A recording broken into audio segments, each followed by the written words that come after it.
Giovanni, assessore al lavoro, qua a Portoviro per inaugurare un centro per l'impiego importante della Regione Veneto, patrocinato dalla Regione Veneto, in un territorio che decisamente ha delle difficoltà in questo momento del lavoro. Ricordiamo il cantiere navale, la pesca, ricordiamo anche l'influenza negativa della vicenda Berco e come si sta muovendo la Regione Veneto in questo momento. Dunque, la Regione Veneto, supportata dall'unità di crisi aziendali che è incardinata presso Veneto Lavoro, che oggi tra l'altro inaugura questo nuovo punto periferico del centro per l'impiego del lavoro a Portoviro, sta gestendo e monitorando diversi tavoli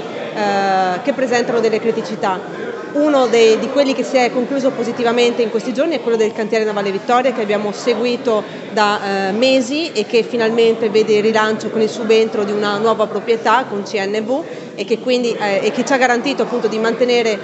tutti i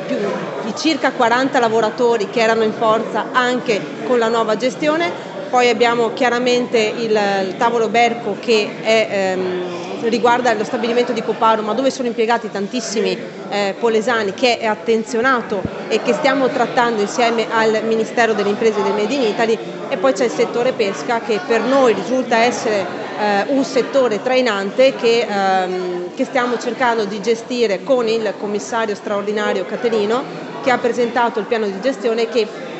è già in fase di attuazione di questo piano. È chiaro che c'è molto da fare, l'assessorato al lavoro che qui rappresento sta gestendo e monitorando tutte queste situazioni che riguardano il Polesine, che è una terra a me particolarmente cara, ma che riguardano anche il Veneto, perché in Veneto abbiamo parecchi tavoli di crisi che stiamo seguendo. Questo non vuol dire che ci si debba spaventare, vuol dire appunto che però ci sono delle situazioni di profondo cambiamento in cui abbiamo il dovere di essere al fianco delle nostre imprese e dei nostri lavoratori.